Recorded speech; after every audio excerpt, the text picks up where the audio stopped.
온유는 거울 중에 거울입니다. 여러분들이 올바른 마음가짐으로 산상수훈 말씀을 들으면 매 시간이 새로워지는 시간이 될 것입니다.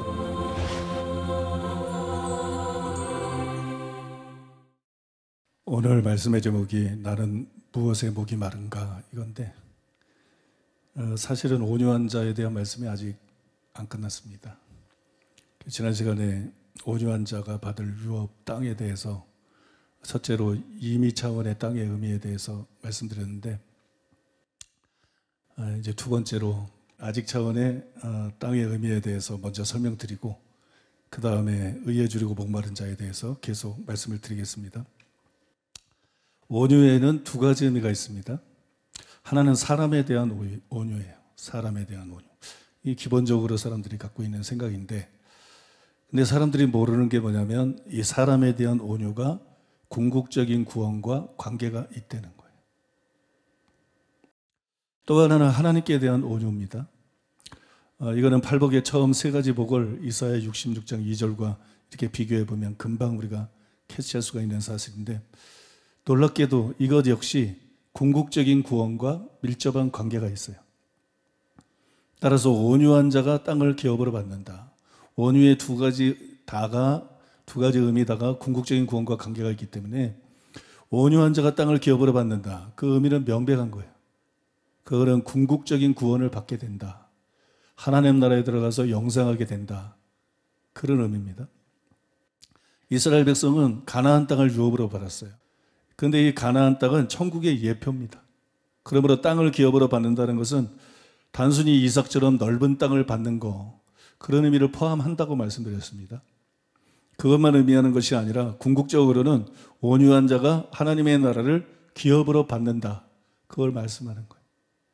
온유한 자만 하나님의 나라를 기업으로 받아요. 우리가 계시록을 설교할 때 자세히 설명해 드렸지만, 천국은 하늘에 이루어지는 것이 아니라 땅에 이루어집니다. 그렇다고 이 땅을 말하는 건 아니에요. 이 땅은 천년왕국이 이루어지는 거고, 이 땅이 사라지고 난 다음에 하나님이 새하늘과 새 땅을 만드시는데, 지금 있는 천국하고는 다른 곳이죠. 그 새하늘과 새 땅, 이것이 여러분 궁극적인 천국이에요. 궁극적인 천국, 영원한 천국. 지금 있는 천국은 영원한 천국이 아니죠. 여러분, 거기가 영원한 천국이고 궁극적인 천국이에요. 그러니까 천국은 땅에 이루어져요. 새하늘과 새 땅입니다. 그러므로 온유한 자가 땅을 기업으로 받는다는 것은 결국 새하늘과 새 땅을 유업으로 받는다. 그거를 의미하고 있는 거예요. 그러니까 우리가 온유한 자가 되는 것이 얼마나 중요한지 그걸 알 수가 있습니다. 양이 뭐예요? 온유한 게 양이에요. 염소는 뭐예요? 온유하지 않은 게 염소예요. 양은 목자를 잘 따라갑니다. 양은 온유하게 온순하게 잘 따라가요. 염소는 들이받아요. 이게 아주 단순한 것 같은데 또 이게 전부예요. 신앙생활은 다른 거 아니야.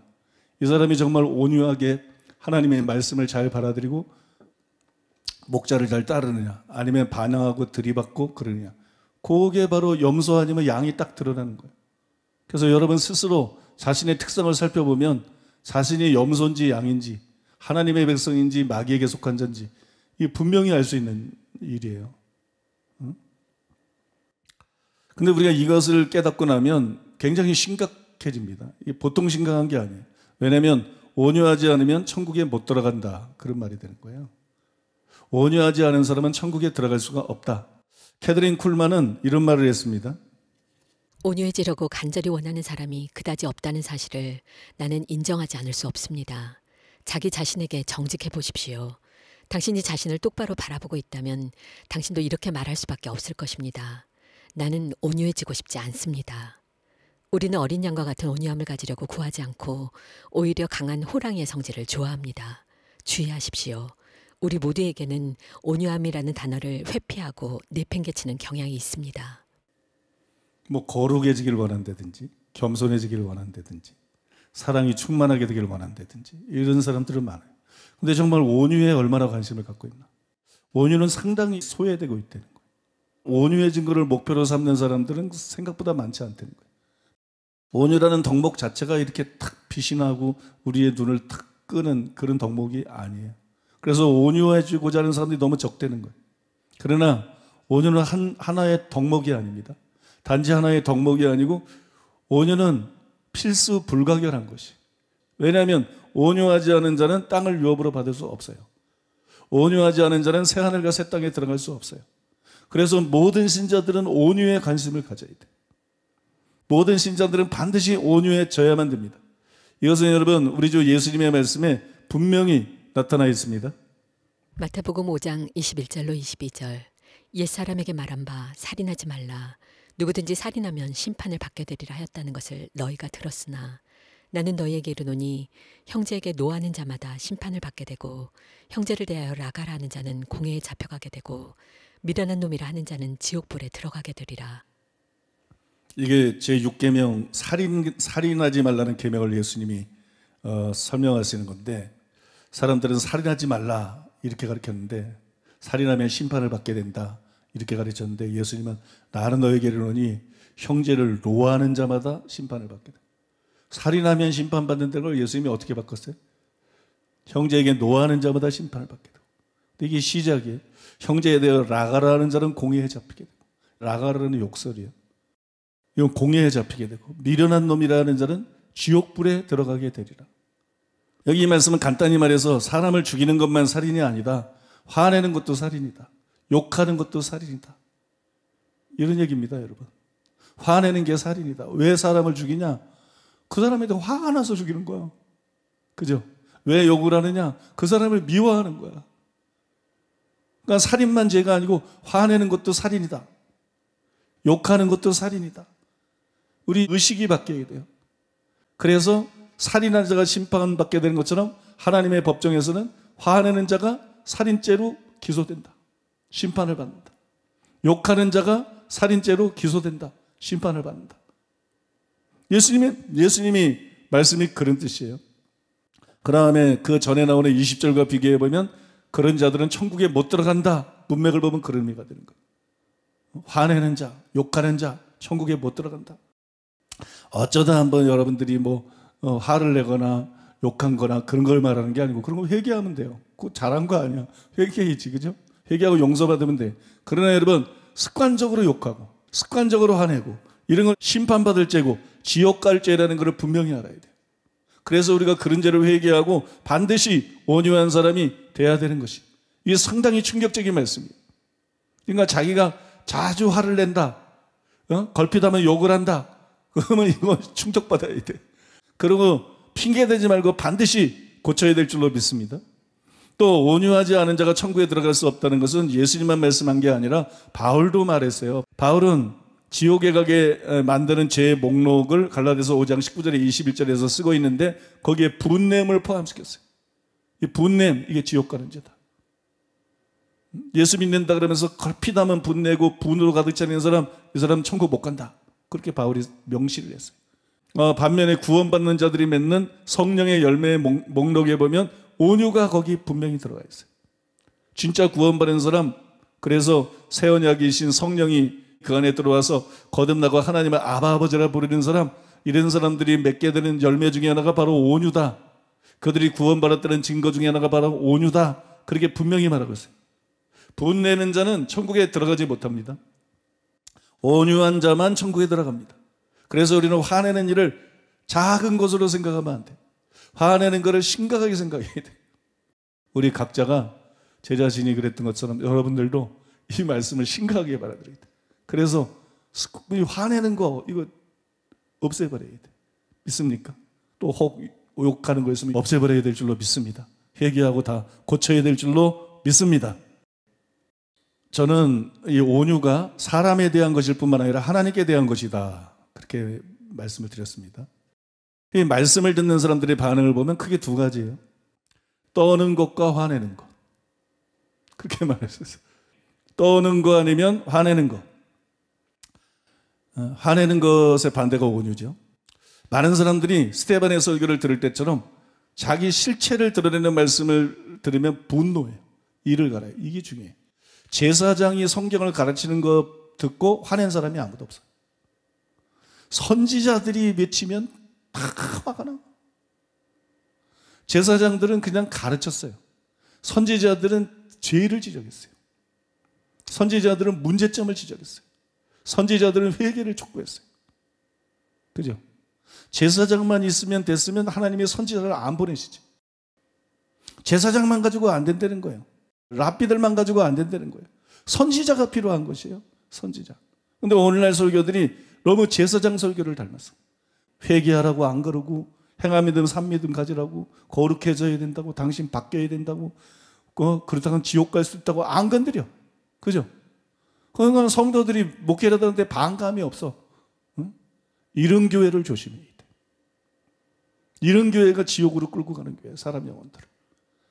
많은 사람들이 스데반의 설교를 들었을 때 자기 실체를 드러내는 말씀에 분노하고 이를 갈았어요. 자기 실체가 드러나니까 회개를 해야 되는데 막 오히려 화를 내. 그러니까 사람들이 지적하고 책망하면 화내는 경우가 많잖아요. 근데 이게 너무 무서운 거예요, 영적으로는. 그 책망과 지적이 성경적으로 정당한데 책망할 때 화난다. 끝난 겁니다, 여러분. 그건 염소라는 거예요. 그건 하나님 자녀가 아니라는 거예요. 그래서 여러분, 스데반 설교를 들을 때 얼마나 많은 사람들이 그렇게 화가 났어요. 막 그냥 이를 갈았어요. 반면에 아주 소수의 사람들만이 베드로의 설교를 들었을 때처럼 그 말씀 때문에 두려워하고 떨어요. 그러니까 이 말씀 들을 때 내 반응이 너무 중요한 거야. 내 실체가 드러날 때 화내고 달겨드느냐, 아니면 말씀 들을 때 내 실체가 드러날 때 두려워하며 떠느냐. 이게 생사를 가르는 거야. 이게 천국 지옥을 가르는 거야. 영생과 멸망을 가르는 거야. 영원히 천국에 살 거냐, 지옥의 불구덩이에서 영원히 뒹굴 것이냐. 그거를 여러분 가르는 게 바로 이것이에요. 그래서 말씀 들을 때 조심해야 된다는 거예요. 모세가 뭐라, 생명과 사망을 너희 앞에 두었다. 말씀 듣는 거는 너희들 생사를 가르는 거야. 말씀 듣는 거는 너희가 복을 받는 삶을 미래에 살지 저주받는 삶을 살지를 가르는 거야. 네가 들어가도 나라도 복을 받을지, 네가 들어가도 나가도 모든 일들이 잘 안 될지, 그걸 말씀 듣는 그것이 결정하는 거야. 네가 살지 죽을지, 네가 천국에 갈지 지옥에 갈지가 말씀 듣는 그것이 결정하는 거야. 그러니까 하나님 말씀 듣고 화내는 사람, 하나님 말씀 앞에 온유하지 못한 사람, 저주를 선택하는 사람들이에요.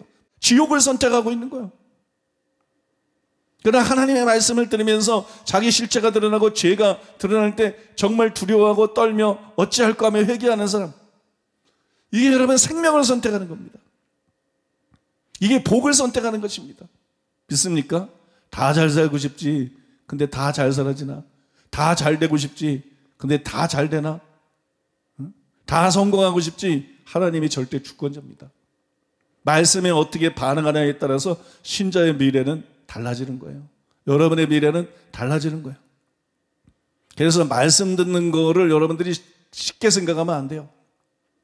말씀을 어떻게 듣는가, 이건 너무나도 중요하다는 거예요. 그래서 이거는 시금석으로 자기 자신을 냉정하게 살펴야 됩니다. 여러분, 단도직입적으로 질문하면 여러분 두 그룹 중에 어디에 속합니까? 여러분들은 스데반의 설교를 들은 사람처럼 반응합니까? 베드로의 설교를 들은 사람처럼 반응합니까? 여러분들의 반응은 어떻습니까?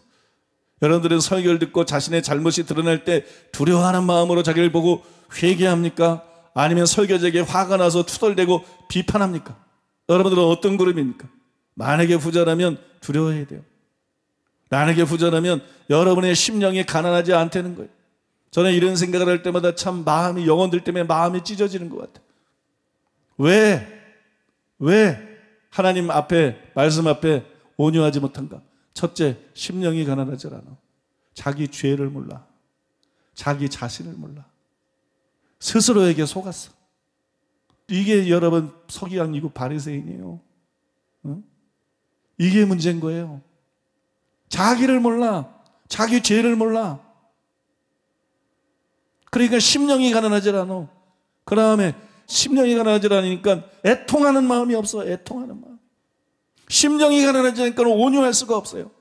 애통하지 않으니까 온유할 수가 없어요. 심령이 가난해야 애통할 수 있는 거고, 애통해야 온유할 수 있는 거예요. 여러분들이 말씀을 들을 때 온유하지 않다는 것은 여러분들이 구원받은 자가 아니라는 거예요. 심령이 가난한 자가 천국 가는데 무슨 구원을 받아? 심령도 가난하지 않고 애통하지 않고 그래서 온유하지 않은 건데 무슨 구원을 받아? 그들은 그런 반응은 스스로가 들을 기가 없고 지옥 갈 자라는 것을 드러내고 있는 거예요. 여러분, 하나님 말씀 들을 때 하나님 말씀 앞에 온유한 자 되시기 바랍니다. 믿습니까? 누구를 위해서가 아니라 여러분 자신을 위해서. 여러분 자신이 지옥 가지 않고 정말 천국 가기 원한다면 그런 사람 되시기 바랍니다. 여러분들이 저주로 가득한 후에 막심한 비참한 삶을 사는 걸 원치 않고 정말 아브라함이나 이삭이나 야곱처럼 복받는 삶을 살기를 원한다면 반드시 하나님 말씀 앞에 온유한 사람들이 되시기를 바랍니다. 하나님 말씀을 들을 때, 책망을 들을 때, 지적을 받을 때 온유하게 받아들이고 자기를 발견하고 애통하며 회개하는 여러분들 되시기를 예수님의 이름으로 축복합니다. 이제 의에 줄이고 목마른 자에 대해서 말씀을 드리겠어요. 나는 무엇에 목이 마른가? 제목을 그렇게 적어놨어요. 참 마음에 와닿죠. 한번 따라해 볼까요? 나는 무엇에 목이 마른가? 본문이 5장 6절이에요. 의에 줄이고 목마른 자는 복이 있나니 그들이 배부를 것이며. 이게 본문입니다. 여기 보면 줄임과 목마름이 나와요. 가장 비참한 겁니다. 줄이고 목마르다. 그죠? 이 줄임과 목마름은 인간의 가장 절실하고 기본적인 욕구들이에요. 줄임은 먹을 걸 요구합니다. 목마른 거는 마실 거를 요구하죠. 음식과 음료는 사치품이 아니에요. 생존을 위한 필수품이죠. 생존을 위한 필수품. 마찬가지로 의도 사치품이 아니라는 거예요. 의도 영적인 생존을 위한 필수품이라는 거예요. 신앙 고백하고 교회 다니고 뭐 방언하고 봉사하고 성가대하고 이른다고 사는 게 아니라는 거야. 의에 대해서 목마르고 의를 추구해야 산다는 거야. 의롭게 행해야 산다는 거야. 믿습니까? 의는 영적인 생명, 내 영이 살아있기 위해서, 내 믿음이 살아있기 위해서, 이거는 여러분 필수품이라는 거예요. 필수품. 육체의 생명이 먹을 거다고 마실 것에 의해서 의존이 되는 것처럼 영적인 생명은 의를 사모하고 배부름을 얻는 것을 통해서 유지가 된다는 거예요. 바로 영적인 생명은 의에 달려있다는 거예요. 죄라고 하는 것은 우리 영의 죽음을 가져옵니다. 로마서 6장 23절 죄의 삭은 사망이요. 야고보서 1장 15절 욕심이 잉태한 즉 죄를 낳고 죄가 장성한 즉 사망을 낳느니라. 전도할 때 이 구절 사용하는데요. 로마서 6장도 야고보서 1장도 전부 믿는 신자에게 한 얘기예요. 바로 예수 믿는 그 신자에게 죄의 삭은 사망입니다. 불신자에게만 아니에요. 예수 믿는 신자에게 욕심이 잉태하면 죄를 낳고 죄가 장성하면 사망을 낳는 거예요. 예수 믿는 그 신자가 죽을 수 있는 거예요. 예수 믿는 그 신자가 지옥 갈 수 있고 멸망받을 수 있는 거예요. 믿습니까? 죄를 계속해서 허용하면 그렇게 되는 거예요. 반대로 의는 우리 영혼에 생명을 가져옵니다. 로마서 8장 6절 13절 육신의 생각은 사망이요 영의 생각은 생명과 평안이니라.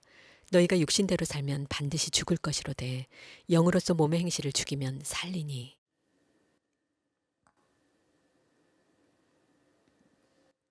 그러므로 여러분 우리에게 반드시 필요한 게 뭐냐? 그 다음에 우리에게 절대적으로 필요한 게 뭐냐? 바로 의입니다. 의롭게 행하는 거예요. 의롭게 사는 거예요. 믿습니까? 우리에게는 반드시 의가 필요합니다. 우리는 반드시 의로워져야 됩니다. 의롭다함 받을 뿐만 아니라 의로운 삶을 살아가야 돼요. 그래서 여러분 이것을 여러분들이 명심하시고 꼭 기억하시고 오늘 이 의에 줄이고 목마른 자에 대한 설명, 의에 대한 설명을 잘 들으시고 반드시 의에 줄이고 목마른 자가 되어야 돼요. 참 저는 마음에 탄식하는 마음이 있어요. 원하는 게 뭐냐? 원하는 게 의가 아니야. 원하는 게 의가 아니면 끝난 거야. 원하는 게 뭐냐? 성공? 원하는 게 뭐냐? 쾌락? 원하는 게 뭐냐? 도대체 네가 원하는 게 뭐냐? 은사, 능력, 큰 사역? 네가 원하는 게 뭐냐? 의에 이른다니까. 의. 신자는요 가장 원하는 게 의래야 돼요. 의. 의를 원해야 돼. 의에 목말라야 돼. 의에 줄여야 돼. 근데 줄이고 목말라 있는 게 의가 아니에요. 불신자하고 별 다른 게 없어. 이건 너무 무서운 거라니까. 아니 어떻게 지옥 형벌을 피하겠냐고, 어떻게 구원을 받겠냐고, 어떻게 회개가 가능하겠냐고, 어떻게 믿음이 가능하겠냐고, 어떻게 이런 사람이 거듭날 수가 있겠냐고. 관심이 의가 아닌데. 애초에 관심이 여기가 아닌데 무슨 희망이 있냐고. 여러분, 이 말씀을 통해서 자기 자신을 전부 잘 돌아봐야 돼요. 내가 정말 원하는 게 뭔가? 나는 정말 의를 원하는가? 불신자들의 마음을 한마디로 말하면 잘 살아보세요. 잘 살아보세요. 이거잖아요. 우리도 한번 잘 살아보세요. 그거 아니에요? 그럼 신자의 특징은 뭐예요? 하나님 말씀대로 살아보자. 주님 뜻대로 살기를 했네. 의로워지고 싶다. 이겁니다, 여러분. 참된 신자하고 불신자하고 차이가 이겁니다. 교회 다녀도 내가 진짜로 원하는 것이 단순히 잘 사는 것이고 세상 것이고, 내가 정말 원하는 것이 의로워지는 것이 아니라면 이게 불신자예요. 하나님 자녀 아니에요. 지옥 갈 자예요. 희망이 없는 자예요. 정말 말씀을 통해서 깊이 깨닫고 바뀌지 않으면 희망이 없는 자입니다. 반드시 우리는 의에 줄이고 목마른 자가 되어야 돼요. 믿습니까? 우리는 정말 의로워지기를 원하고 의를 갈망하는 사람이 되어야 됩니다. 누구나 마찬가지예요. 그렇지 않으면 다 가짜로 사는 거야. 길을 잃어버린 거야. 희망이 없는 거야, 희망이. 여러분, 오늘 말씀 잘 들으시고 전부 다 의에 줄이고 목마른 자 되시기를 바랍니다. 정말 의를 원하는 사람, 정말 의로워지기를 원하는 여러분들 되시기를 예수님의 이름으로 축복합니다. 첫 번째로 따라해 보겠습니다. 예수님이 말씀하신 의는 무엇인가? 여기 예수님이 의라는 말씀을 사용했는데 이 의라는 것은 구체적으로 뭘 말하는 것인가? 싱클레어 퍼거슨은 예수님이 이 구절에서 말씀하신 의에 세 가지 의미가 있다고 주장을 했어요. 첫 번째가 예수님을 믿음으로 의롭다함 받는 의. 그 다음에 두 번째가 예수님 믿고 난 다음에 하나님 말씀대로 사는 의. 그 다음에 세 번째가 사회적인 정의예요. 사회를 개혁해가지고 이 사회 정의를 실현하는 거.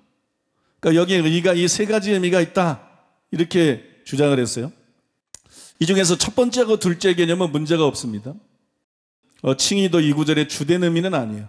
이 구절의 주된 의미는 절대로 아니고, 적어도 뭐 이 안에 내포되어 있다, 그 정도까지는 볼 수 있어요.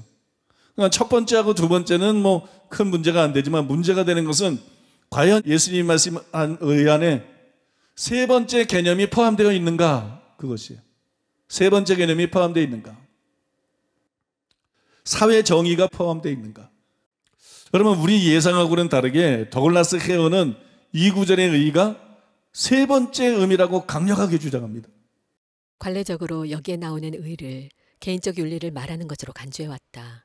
이렇게 이해하는 것을 지지하는 많은 주장들이 있다. 제1복음서는 개인 윤리를 매우 강조한다. 줄이고 목마른 자의 의는 우리의 의지와 행위에 지배되지 않는 의, 하나님의 의를 말하는 것일 가능성이 더 많아 보인다. 여기서 우리가 생각해야 하는 것은 예언자들에 의해 선포한 하나님의 구원의 의이다. 이사야 51장 5절에 내 의가 가깝고 내 구원이 나갔은즉, 또 이사야 51장 1절도 동일하게 이해되어야 한다. 의를 쫓으며 여호와를 찾아 구하는 너희는 나를 들을지어다. 그들이 사모하는 의는 그들 자신의 의가 아니라 하나님의 의이다. 이 복선언을 이런 식으로 이해하는 것이 바른 것이라면 하나님의 구원하시는 의가 실현되는 것을 사모하는 자들은 복이 있다. 누가의 번역과 마태의 번역 간의 거리가 크게 좁혀진다. 누가의 평행고에서 이 복선언은 첫 번째 복과 마찬가지로 문자 그대로 굶주린 사람들을 지칭한다.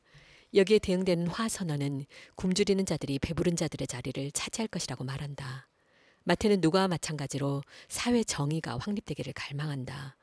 하나님께서는 모든 일들을 바로잡으시기를 갈망하는 사람들 가운데는 굶주림의 고통을 겪고 있는 사람들, 그리고 지구상에서 굶주리고 있는 수백만 명의 사람들에게 먹을 것을 충분히 공급할 수 있는 재화와 용역이 불평등하게 분배되고 있음을 탄식하는 사람들 모두가 다 포함된다. 굶주리는 자들, 그리고 정의가 편만한 것을 보고자 줄이고 목말라 하는 자들은 얼마나 복된가. 그들이 만족을 얻을 것이다. 굉장히 의외죠. 그죠? 그런데 이처럼 의에 줄이고 목마른 것을 누가복음에 나오는 가난한 자, 또 우는 자의 연장선상에서 사회적인 공의가 확립되는 걸 기다리는 자를 가리킨다, 이렇게 해석하는 학자들이 의외로 많아요. 제가 깜짝 놀랐어요. 우리가 볼 때 이게 말도 안 되는 해석 같잖아요. 그죠? 이게 뭐가 빗나간 해석 같은데 실력 있는 학자 중에 이렇게 해석하는 학자들이 굉장히 많아요. 이게 굉장히 매력 있는 해석이에요. 왜 매력이 있냐면 그런 생각이 들거든. 정말 회개하고 믿는 사람이 팔복의 사람일까? 이런 의무들이 사람 속에 다 있거든요. 그런데 이 해석을 받아들이게 되면 팔복은 뭐가 되느냐?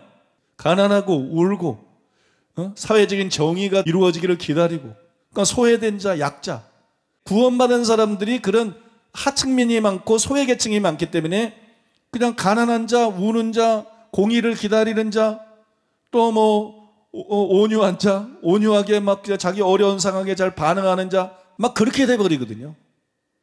그러니까 구원받은 사람의 그런 물질적인 상황, 형편, 이런 것들을 그냥 묘사한 게 돼버린다고요.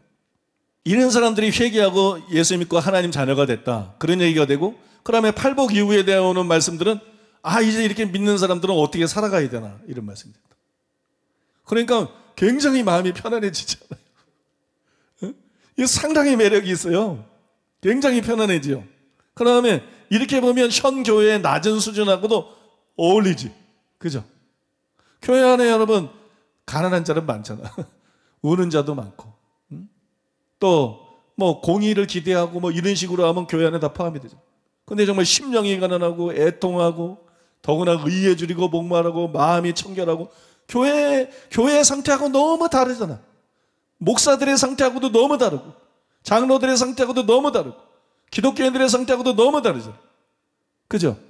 이런 교회의 상태하고도 이런 해석이 잘 조화가 되죠. 그리고 마음의 부담이 그냥 사라져버리지. 평화로다. 하늘 위에서 내려오네. 평화로다. 의에 줄이고 목마르지 않아도 되네. 평화로다. 마음이 청결하지 않아도 천국 가네. 이렇게 돼버리거든요. 그래서 이게 굉장히 매력 있는 주장이고요. 여러분, 절대로 이런 의미가 아닙니다.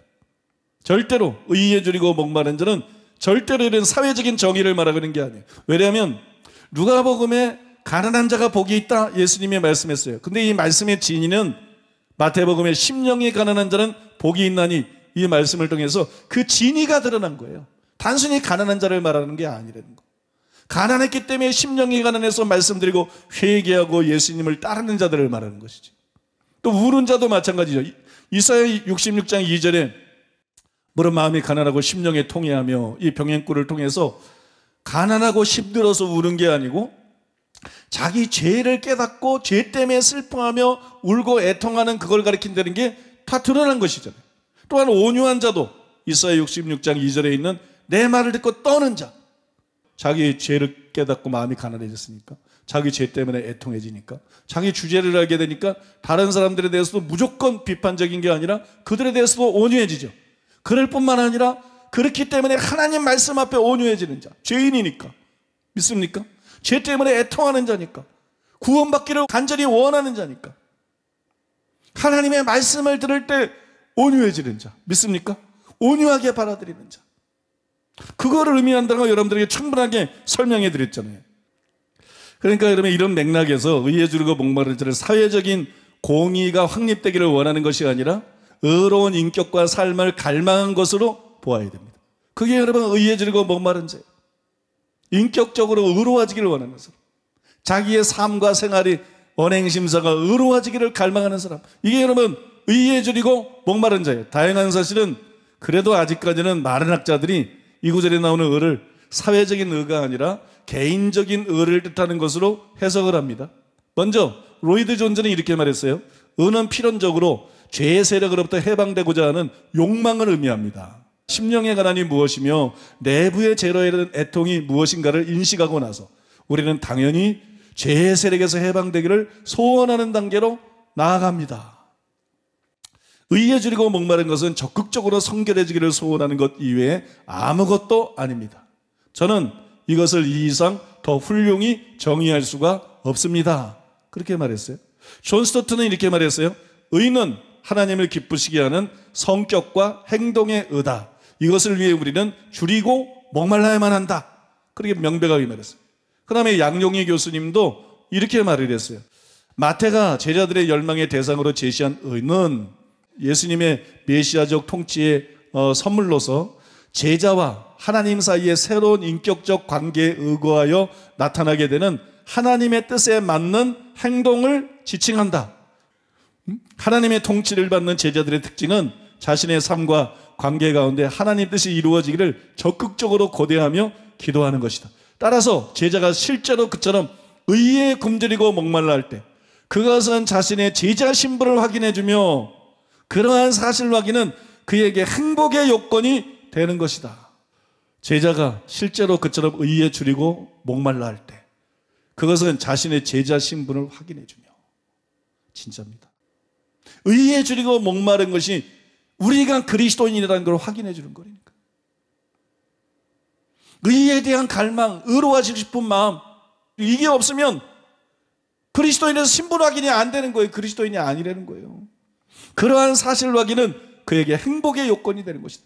뭐 때문에 기뻐하는가? 뭐 때문에 즐거워하는가? 잘 먹고 잘 산 거, 돈, 명예, 권세, 쾌락, 세상 부귀영화가 다 여러분 일장춘몽 같은 거예요. 꿈 같은 거예요.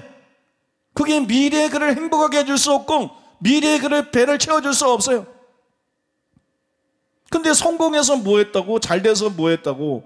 결혼 잘해서 뭐 했다고? 유명해져서 뭐 했다고? 왜 그런 걸 목표로 사는가? 그런 거는 덤으로 와야 되는 것이지. 하나님의 나라와 하나님의 의를 구할 때 더해 주신다고 말씀하신 것처럼 덤으로 와야 되는 거지. 왜 불신자처럼 그걸 목표로 사는가? 그걸 목표로 사니까 그것도 못 얻는다는 거야. 그걸 목표로 사니까 그것도 못 얻고 결국 영원히 지옥불에서 뒹구르게 된다는 거예요. 뭐 때문에 행복해야 하는가? 돈, 명예, 권세, 성공이 아니라는 거예요. 내가 의에 줄이고 목마른 자가 됨으로써 의의 배부름을 얻는 것에서 행복을 느껴야 된다는 거예요. 거기서 안정감을 느끼고, 믿습니까? 돈 많이 쌓아놓고 안정감을 느끼는 게 아니고 돈이 어떻게 자기 영혼을 보호해줘? 이 땅에서 잠깐 유익할 뿐이지. 여러분, 정말 의에 줄이고 목마른 자가 되고 의로 배부름을 얻는 데서 안정감을 느끼고, 거기서 안정감을 느끼고 행복도 거기서 느껴야 된다는 거예요. 행복도 거기서 느끼고 내 영이 행복하면서 하나님이 덤으로 주신 걸 누리면서 또 행복할 수는 있는 것이지만, 이 앞에 것이 없으면 안고 없는 찐빵 같은 거죠. 의에 줄이고 목말라가지고 배부름을 얻음으로써 채워짐으로써 내 영이 행복하고 기뻐야 되는 거지. 이 행복이 없이 돈, 명예, 권세 이런 것만 가지고 행복한 거는 가짜 행복이고, 그거는 일시적인 행복이고 빼앗길 행복이고 영원히 불행하게 될 행복이고. 믿습니까? 여러분, 이 말씀을 통해서 여러분들이 의에 줄이고 목마른 것이 얼마나 절대적이고 얼마나 중요한 것인지 여러분들이 분명하게 깨닫게 되시기를 바랍니다. 저는 지금 몇몇 학자들의 의에 대한 해석을 소개해 준 것처럼 이렇게 해석하는 것이 옳다고 생각해요. 여러분 생각해 보세요. 마태복음의 문맥에 의하면 팔복의 사람들은 어떤 사람들이냐? 4장 17절에 의해서 보니까 회개한 사람들이에요. 회개하고 믿은 사람들. 근데 정말 회개하고 믿은 사람들의 관심이 단순히 사회적인 정의란 말이에요. 그거 아닙니다. 이 사람들은 내세를 위해 사는 사람이지 잠깐 지나가는 이 땅에 사회적인 정의에 꽂혀 있는 사람이 아니에요. 그것에 전혀 무관한 건 아니고 일정 수준 관심을 가질 수는 있어도 이것이 신자의 특징으로 나열될 수는 없다는 거예요. 그거는 불신자들도 가지고 있는 특징이 되는 거예요. 또 팔복은 뭐예요? 팔복은 어떤 사람이 복 있는 사람인가? 즉 어떤 사람이 천국을 유업으로 받을 자인가? 팔복은 구원받은 사람의 특징뿐만 아니라 궁극적으로 구원받을 사람이 누구인지를 보여주는 거예요. 그 두 가지 다를 보여주고 있는 것이 팔복이에요. 즉 궁극적인 구원의 조건까지도 보여주는 것이 팔복이에요. 그런데 여러분, 사회적인 부조리 때문에 탄식하고 완전한 정의가 이루어지기를 원하는 것이 구원받은 증거라고 말할 수 있느냐? 그것이 또한 구원받는 조건이라고 말할 수 있느냐? 그럴 수 없는 거죠, 여러분. 이런 것들을 구원과 여러분 직접적으로 연계시키는 것은 누가 봐도 굉장히 어색한 것이에요. 그건 맞는 것이 아니에요. 무엇보다도 산상수훈의 초점이 뭡니까? 산상수훈의 초점은 의입니다. 의. 산상수훈의 핵심 주제는 의예요. 산상수훈의 초점은 사회 정의가 아니라는 거예요. 산상수훈에는 그래서 의라는 개념이 막 정기적으로 나오는데요. 마태복음 5장 10절에 보면 그리스도인은 의를 위해서 핍박을 받는 자다. 믿습니까? 또 마태복음 5장 20절에 보면 서기관과 바리새인의 의를 능가하는 의를 지닌 자들이다. 그 다음에 6장 1절에 보면 그리스도인들은 하나님 앞에서 의를 행하는 사람들이다. 바리새인처럼 사람에게 보이려고가 아니라 하나님 앞에서 의를 행하는 사람이다. 또 6장 33절에 보면 그리스도인은 하나님께서 자신의 모든 필요를 공급해 줄 것을 믿고 먼저 하나님의 나라와 하나님의 의를 구하는 사람이다. 이건 너무너무 중요해. 그리스도인은 누구냐? 세상에 관심 가진 자가 아니야. 먼저 하나님 나라가 관심이야. 먼저 천국에 관심이야. 먼저 구원이 관심이야. 먼저 천국 가는 것이 관심이야. 나그네야, 행인들이야, 본향을 향해서 가는 사람들이야. 여러분 믿습니까? 그리스도인은 누구냐? 먼저 하나님의 나라를 구하는 사람. 이거를 듣지만 말고요, 지금 자기 자신에게 적용해 보라고. 나는 정말 먼저 하나님의 나라를 구하는 자인가? 나는 무엇보다도 먼저 구원이 먼저인가? 그리스도인들은 누구냐? 부를 구하고 돈을 구하고 명예를 구하고 성공 구하는 사람이 아니야. 그리스도인은 뭐에 꽂혀 있는 사람이냐? 의에 꽂혀 있는 사람이야. 그리스도인은 뭐에 꽂혀 있냐? 하나님 나라에 꽂혀 있고. 그리스도인은 뭐에 꽂혀 있느냐? 의에 꽂혀 있는 사람이야. 하나님 나라 들어가기 원하고 의롭게 되기를 원하는 사람, 의롭게 살기를 원하는 사람, 여러분 믿습니까? 여러분 이렇게 산상수훈에는 의가 계속해서 나와요. 근데 여기에 나오는 의가 사회정의가 아니잖아요. 여기 의라는 단어가 계속 나오지만 이게 사회정의를 말하는 것이 아니라 하나님의 말씀대로 행하는 의를 가리키는 거잖아요. 때문에 저는 이 구절에 나오는 의가 사회정의가 아니라 신자들의 성품과 생활에서 나타나야 될 의가 분명하다고 확신합니다. 두 번째로 따라해 보겠습니다. 줄이고 목마른 것은 구체적으로 어떤 것인가? 여러분, 줄임과 목마름은 육체의 기본적인 욕구일 뿐만 아니라 매우 강한 욕구입니다. 여러분, 식욕이 강한 욕구예요. 목마른 것도 강한 욕구예요. 수년 전에 제가 여름에 폭염경보특보 35도 막 이럴 때 그냥 막 팍팍 찌는 때인데 산을 갔죠. 너무 더워. 막 그런 날은 막 산에 가면은요, 산에 이렇게 특히 오르막길 오르면 쓰러질 수도 있겠다 싶어. 쓰러져 죽을 수도 있겠다 싶어. 그렇게 더워요. 옷은 땀으로 싹 젖어. 속옷까지 땀으로 그냥 완전히 싹 젖어. 땀을 막, 그런 날은 비 오듯이 흘려. 그러고 산을 간다고요. 그때 결정적인 게 물 가지고 오던 사람이 따라오다가 그냥 돌아가 버렸어. 그래서 내가 돌아가실 뻔했어. 덥고 목은 마르고 그냥 목이 날파리 막 살인 찐뜨기는 달겨들고 막 너무 힘든데 물이 없잖아. 그러고 그런 상태로 산을 4개를 넘었어요. 얼마나 목이 마른지 물이 있어야죠. 보니까 산에 계곡이 큰 계곡들이 아니라서 물이 없어요. 산에 계곡이 작은 계곡들 있는 데래 가지고 물이 그냥 꾸정물이 흐르더라고. 흙탕물 같은 거, 꾸정물 같은 게 조금 흐르더라고. 근데 그거를 4번을 마셨어. 아니 목이 마른데 뭐 어떻게 그거밖에 없는데. 야, 여러분, 이 목마름의 욕구라는 게 엄청 강력한 겁니다. 꾸정물도 마실 수 있는. 우리나라는 그래도 물 부족 국가가 아니라서 그렇게 정말로 목마를 때가 많지 않잖아요. 그죠? 근데 이스라엘은 굉장히 다르죠. 제가 전에 이스라엘에 갔는데 계절을 잘못 선택했어요. 그 한여름에 갔는데, 야, 얼마나 더운지요? 얼마나 더운지 몰라. 우리나라 같은 더위가 아니에요. 완전히 그냥 찜통 속 안에 들어와 있는 것 같아요. 그렇게 더워요. 사람들은 성지순례 갔다가 부러워하는데 우리는 다 그 사람들 부러워하고 빨리 끝났으면 좋겠고, 예수님 말씀이 생각나더라고요. 내가 목마르다. 이 말이 무슨 뜻인지. 그러니까 여러분, 우리나라에서 더운 거 이건 아무것도 아니에요. 우리나라에서 목마른 거 이건 아무것도 아니에요. 그 예수님께서 십자가상에서 떼학볕에 6시간 동안 달려가지고 내가 목마르다 할 때 그 목마르다는 게 그게 얼마나 예수님이 고통 중에 그게 말씀하신 것인지, 그게 여러분 정말 심령에 깊이 와닿더라고요. 그런데 예수님 당시는 지금보다 훨씬 더 심했어요. 당시 팔레스틴에서는 줄이고 목마른 것이 일반적인 것이었어요. 물도 귀했고 또 여러분 때로는 식량이 너무나 부족했어요. 그래서 예수님께서 그런 상황을 이용하신 거예요. 우리 이 말씀의 의미를 알아야 돼요. 의에 줄이고 목마른 자는 복이 있다. 우리 개념으로 생각하면 안 돼. 이 팔레스타인을 배경으로 생각해야 돼. 의에 줄이고 목마른 자는 복이 있다는 것은 너희가 얼마만큼 의에 줄여야 되는지, 너희가 얼마만큼 의에 목말아야 되는지. 사슴이 시냇물을 찾기에 갈급한 것처럼 내 영혼이 주를 찾기에 갈급하나이다. 이게 무슨 우리나라 사슴이 뛰어다니다가 뭐 계곡물 시원한 물 마시고 이거 얘기하는 게 아니야.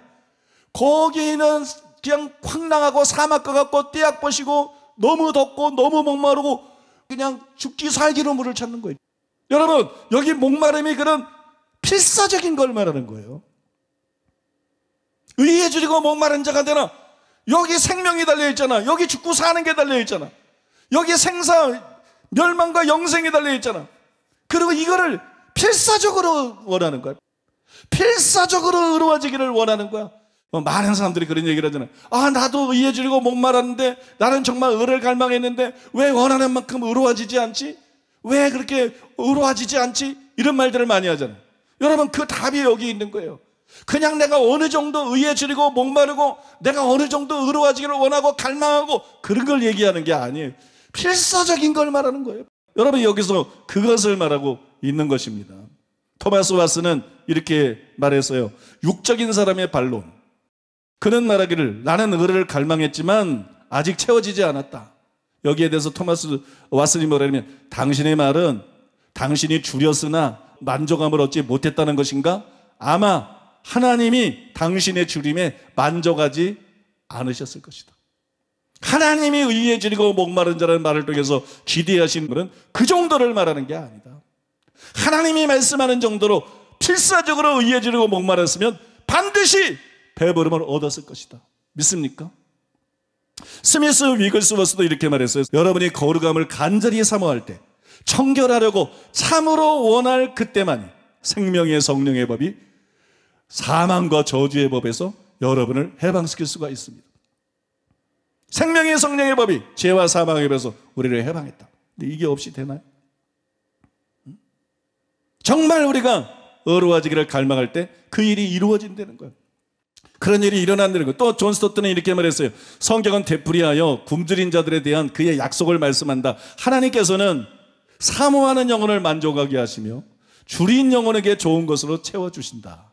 만약 우리가 부진한 성장을 의식하고 있다면 그 이유는 우리의 욕구가 부족하기 때문이 아닌가?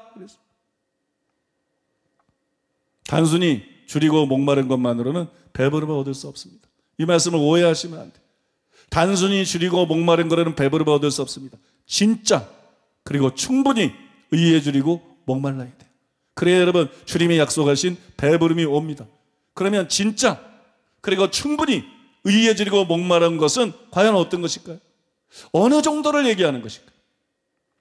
여러분들에게 동기부여가 되기를 원하는 마음으로 이것에 대해서 잘 설명한 몇 가지를 여러분들에게 소개해 드리기를 원합니다. 먼저 여러분, 존 웨슬리는 정말 어떤 것이 의에 줄이고 목마른 것인지를 세 가지로 정리해서 설명을 굉장히 잘했어요. 제가 읽어드리겠습니다. 의에 줄이고 목마른 사람들은 복이 있다 했는데 우리는 이 말씀을 이해하기 위하여 첫째로 줄이고 목마른 것은 인간의 모든 육체적 욕구 가운데 가장 강력한 것임을 알아야 할 것입니다.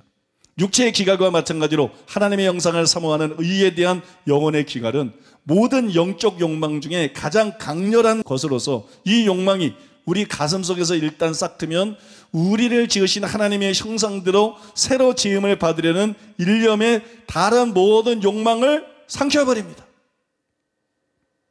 둘째로 우리가 한번 굶주림을 느끼기 시작하면 그 느낌은 더욱더 증대하여 음식물을 구해 배를 채울 때까지 가만히 있지 않든지 그렇지 않으면 죽든지 두 길 중에 하나일 것입니다. 이와 마찬가지로 우리가 그리스도 안에 있는 마음을 사모하는 마음이 일단 생기기 시작했다면 이 영적 욕구에 대한 열의는 식어지지 않고 더욱 가열되어 이 욕구가 충족되기까지 멈추지 않을 것입니다. 목마른 사람이 시간이 지난다고 갈증이 없어지나? 점점 더 심해지지. 그죠? 죽을 때까지 물을 찾게 되겠지. 사슴이든 사람이든. 그렇지 않겠어요, 여러분?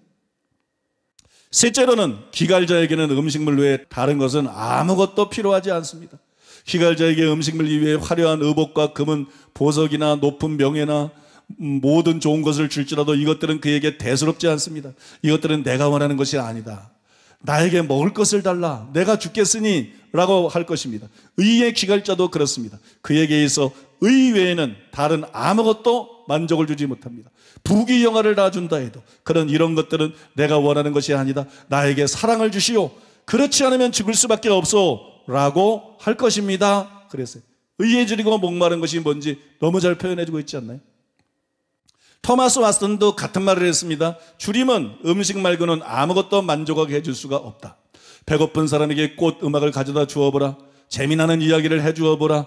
음식 말고는 아무것도 그를 만족시킬 수 없을 것이다. 바질의 표현을 빌린다면 줄인 영혼은 줄여서 찾는 것을 차지하여 즐길 때까지는 거에 미친 듯이 마음을 가누지 못한다. 여러분, 의에 줄이고 목마른 것은 바로 이런 것이에요. 마이클 위클슨도 이렇게 말했어요. 줄이고 목마른 자는 매우 궁핍한 상태에 있다. 그들은 체험을 받지 못하면 죽고 말 것이다. 의에 갈망하는 자의 열망도 그러하다. 아무튼 우리 여러분 필사적이어야 됩니다. 그냥 뭐 간절히 이런 거 가지고는 안 돼. 필사 죽느냐서 하느냐에 영생이 달린 거야. 필사적으로 그를 갈망해야 돼. 믿습니까? 필사적으로 그를 갈망하고 필사적으로 은혜를 원해야 됩니다. 제가 여러분 책들을 읽다 보니까 이 의에 대한 줄임, 의에 대한 목마름에 관한 여러 글들 중에서 제 마음에 가장 이렇게 심금을 울리고 제 마음의 심령에 가장 깊이 와닿는 게 있더라고요. 그게 여러분 하나님의 여종인 캐더린 쿨만의 글이에요. 캐더린 쿨만의 글. 캐더린 쿨만이 이렇게 말을 했어요. 사람이 가장 깊은 열망으로 하나님을 구하기 전까지 그 사람은 결코 하나님을 발견하지 못합니다. 하나님을 찾는다고 발견한 게 아니라는 거야. 나는 오랜 세월에 걸쳐서 그것을 보아왔습니다. 사람은 자기가 찾고 구하는 바로 그것을 얻게 됩니다. 사람은 자기가 보기 원하는 것을 보게 됩니다. 사람은 자기가 진실로 찾기 원하는 것을 삶에서 찾게 될 것입니다. 예수님은 인간의 본성을 아셨습니다. 그러므로 예수님은 이렇게 말씀하실 수 있으셨습니다. 의에 줄이고 목마른 자는 복이 있나니 저희가 배부를 것이며. 목마르다는 것은 강한 표현입니다. 인간의 영혼이 하나님께 목말라 할 때 그는 하나님으로 충만케 됩니다. 그는 자신을 위해 하나님을 찾게 될 뿐만 아니라 이 세상에 하나님의 나라를 가져오게 될 것입니다. 쓰임받게 된다는 거예요. 이것은 나에게 매우 실제적입니다. 왜냐하면 나의 인생에서 내가 전 존재를 다해 하나님께 절규하지 않았던 때를 한순간도 생각해내지 못하기 때문입니다. 이게 충격이더라고 나는. 그래서 하나님이 캐더린 콜만을 그렇게 위대하게 썼구나 하는 생각이 들어요. 여러분은 육체적인 배고픔을 화제로 삼습니다. 나도 육체적인 배고픔으로 음식물을 필요로 해왔음을 인정합니다. 그러나 나는 진리를 화제로 말씀드립니다만 영적인 굶주림보다 더 심한 육체적인 굶주림은 지금까지 한 번도 경험한 적이 없습니다. 이게 하나님의 사람들이 그냥 나오는 게 아니에요. 보니까 여기 또 한 번 우리를 놀라게 하죠.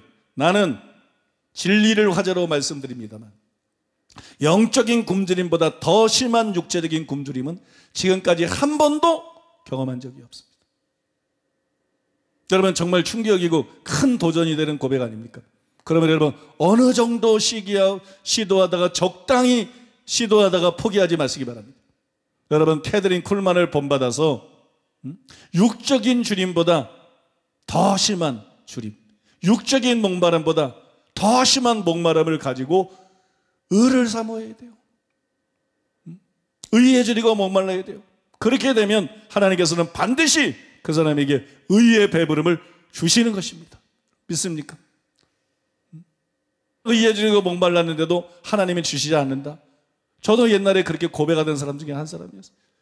여러분 그런 모든 사람들이 이 말씀을 통해서 다시 시작해야 돼요. 그냥 적당하게 줄이고 목말라서 그래.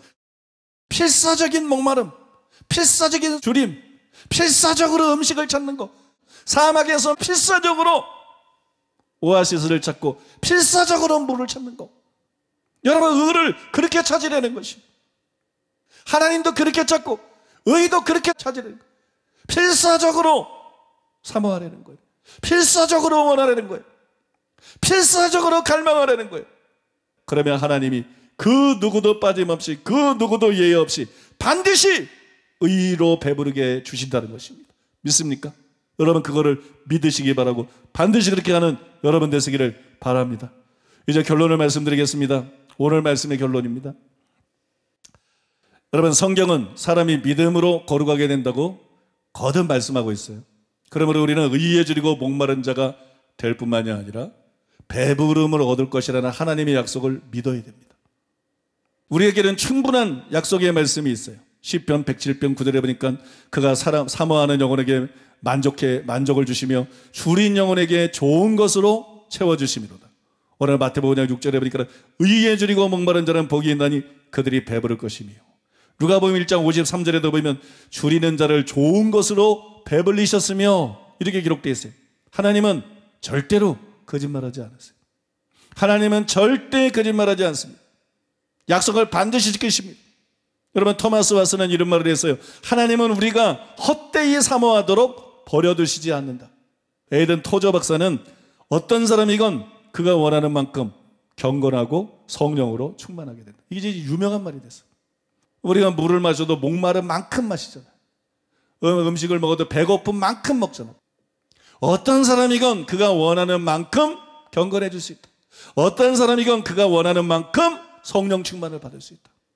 또 여러분이 잘 아는 하나님의 사람 잔 레이크는 확신을 가지고 이렇게 말했어요. 사람이 가진 영혼의 갈망은 반드시 만족을 얻고 틀림없이 충족됩니다. 그것이 성령의 깊음 안에 있는 하나님의 법칙입니다. 이 하나님의 사람은 하나님의 깊은 세계를, 하나님의 깊은 것을 경험한 사람. 그런데 이것이 하나님의 성령의 깊음 안에 있는 하나님의 법칙이라는 거예요. 여러분, 로이드 존즈도 장담하듯이 이렇게 말했습니다. 이것은 절대적이며 무조건적인 약속입니다. 그러므로 여러분이 의에 줄이고 목마르다면 여러분은 배부를 것입니다. 이 점은 의문의 여지가 없습니다. 여러분이 의에 줄이고 목마르고 그리스도처럼 되기를 사모한다면 여러분은 이 복을 받으실 것입니다. 사랑하는 여러분, 의심했던 죄를 회개하시기 바랍니다. 왜 의에 줄이고 목마르면 배부름을 얻는다 그러는데, 우리는 나름대로 의에 줄이고 목마르는데 왜 배부름을 주시지 않는가? 하나님의 말씀을 의심했던 죄를 회개하세요. 하나님의 말씀은 필사적으로 의에 줄이고 목마른 것을 말하는 것입니다. 우리는 필사적일 수밖에 없어요. 천국 지옥을 나누는 문제 아닙니까 지금? 진짜가 되느냐 가짜가 되느냐, 그 문제 아닙니까? 우리는 필사적으로